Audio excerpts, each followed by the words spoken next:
So now we talked about how to get you into peak state and how to execute your strategy. And today I want to talk about, but still, what's the main reason that is stopping people from achieving their goals? So what do you think it is? The number one reason is fear. And when we think about our goals, we always want to think about two things. One is clarity and one is complexity. So clarity is power.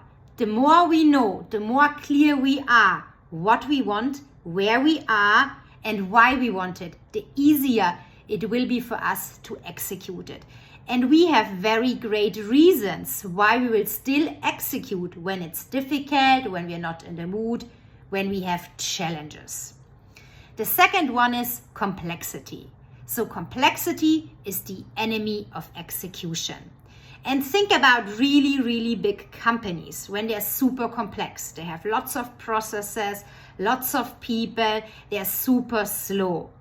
And that's the reason, right? Because there is so much complexity that it becomes slow. So we want to make sure that we reduce complexity as much as we can.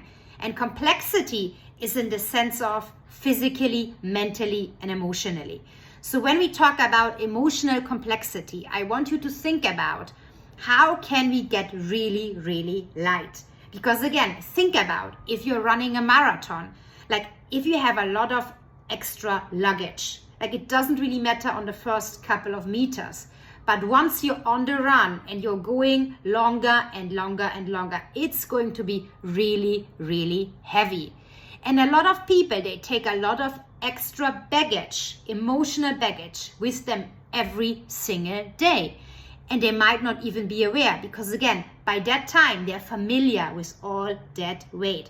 But if you want to go far, you need to be light. So how can we get rid of this emotional complexity? Specifically when we think about fear. And there is one exercise I like you to do. And this is take a paper and I want you to write everything that you are scared of on this paper. So first of all, you release it out of your body onto the paper. Second, very often, again, fear is an illusion. It's a narrative that we have in our head. It's predictions that we make about the future. We can't be 100% sure. So once we put it on paper, we might realize that this is actually not common sense. And the second is, once we put everything on paper, I want you to close that envelope, like put this paper into an envelope, seal it, and write a day on it. Let's say 6 months from now. And then in 6 months, I want you to open that envelope because what you need is proof that this actually didn't happen. And when you will read it, you will see that most of the things that you were scared of didn't happen. Or in case they happened, they didn't matter. And that is really what I want you to do. Write all your fears on one paper, put it in the envelope, and then let's go.